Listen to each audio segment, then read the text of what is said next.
All right, guys, this is Ignorant Wisdom, episode 16. I'm gonna call this one Chatty Cathy.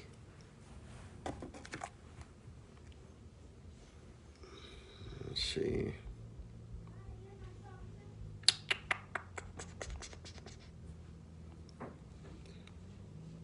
What is a Chatty Cathy?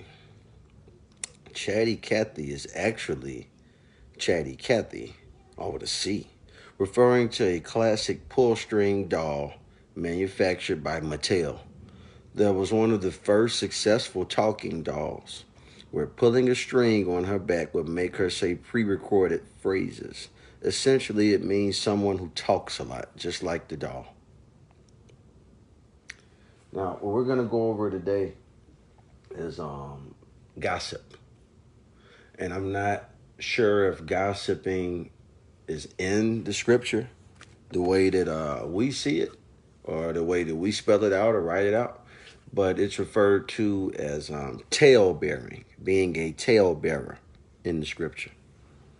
Now, let's get the word. I'm going to go to James chapter 3, verse 1.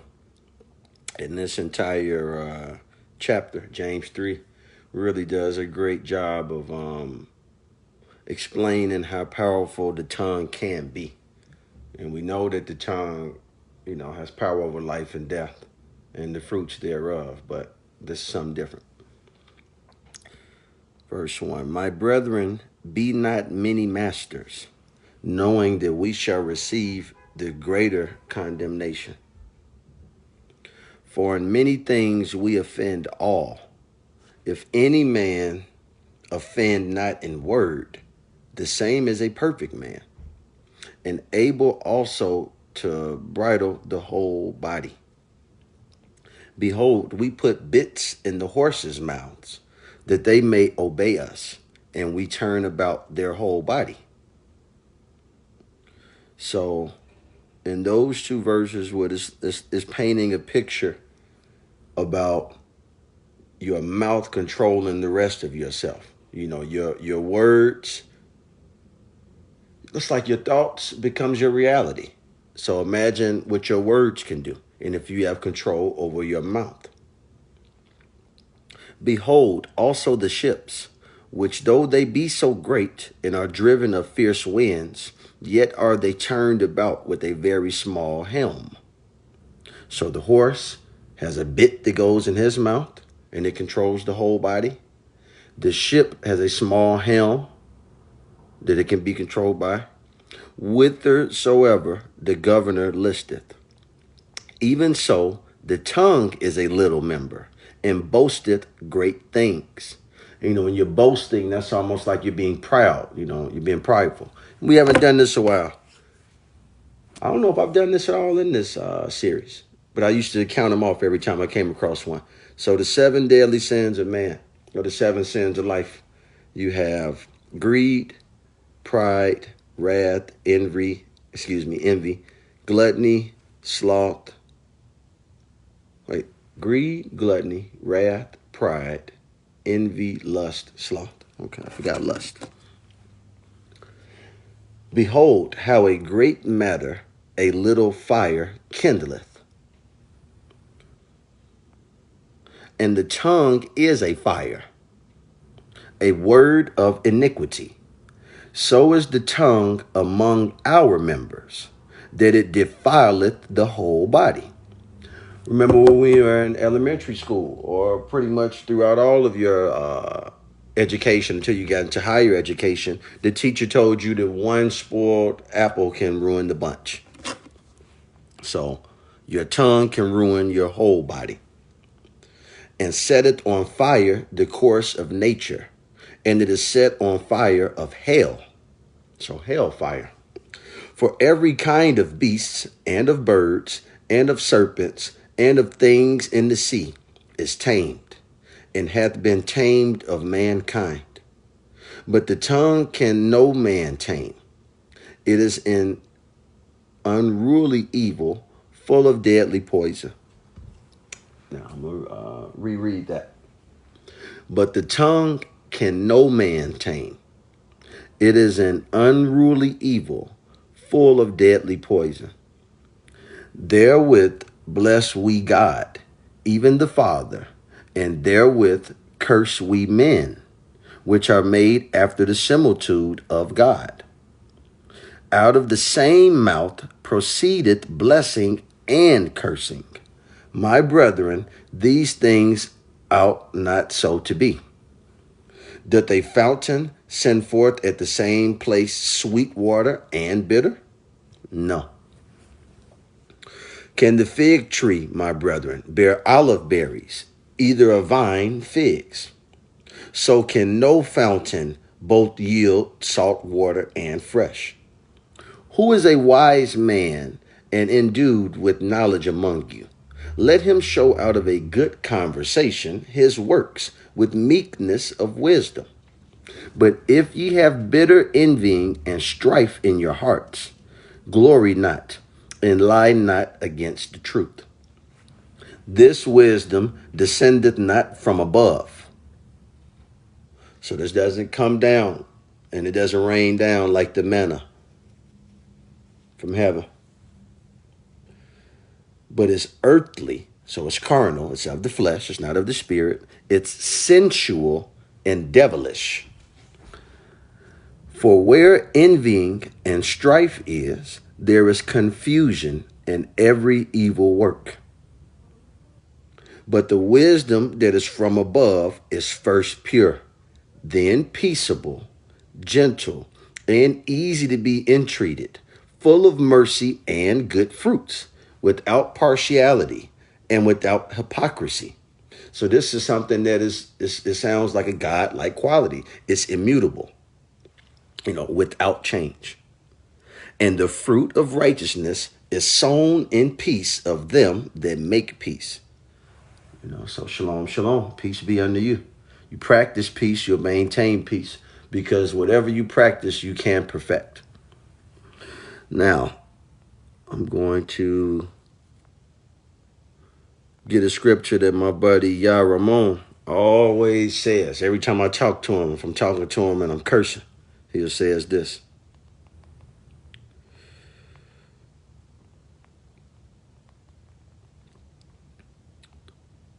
First Corinthians 15, 33 to 34. Be not deceived. Evil communications corrupt good manners. Awake to righteousness and sin not, for some have not the knowledge of God. I speak this to your shame. And you know that, as I covered yesterday, the fear of the Lord is the beginning of wisdom. So you want to talk the talk. You want to walk the walk, because you're following the walk of Christ. He was the way. So you're going to walk on that path. You're going to have good things coming out of your mouth, because good begets good. This is all in here. Now, let's get that other scripture. Power of life and death in the tongue. Proverbs 18.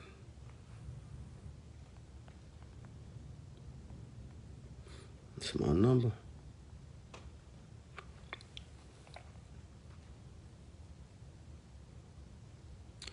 So Proverbs 18, verse 1.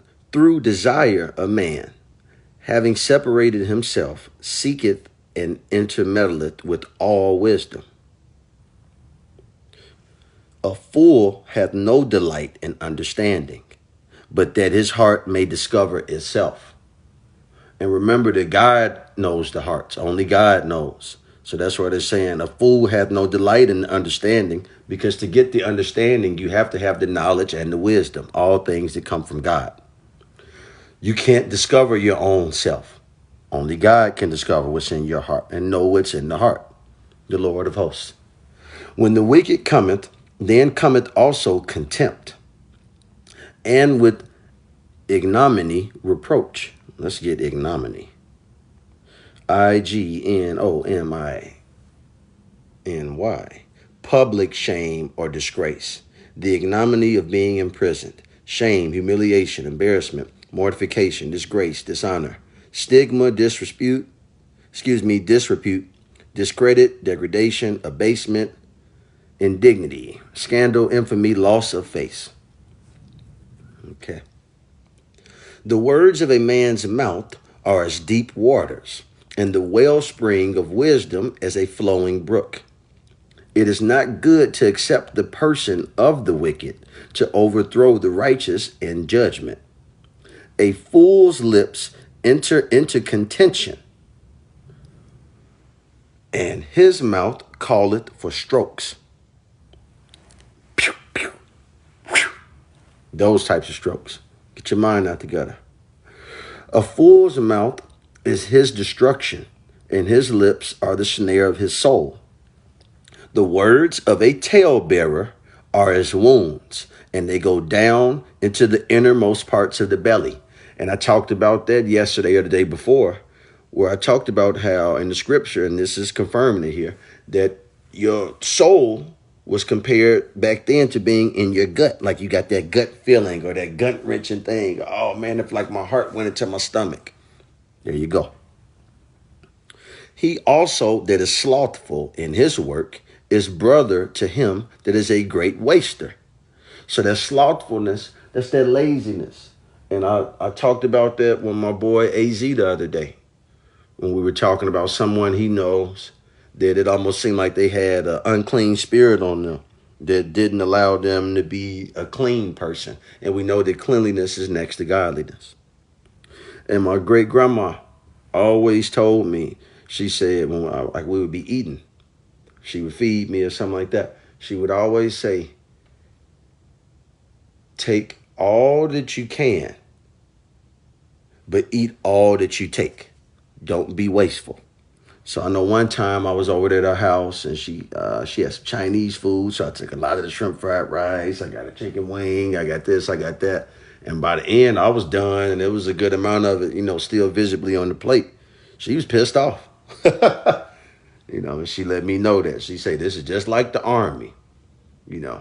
Take all that you can, but eat all that you take. Verse 10, the name of the Lord is a strong tower. The righteous runneth into it and is safe.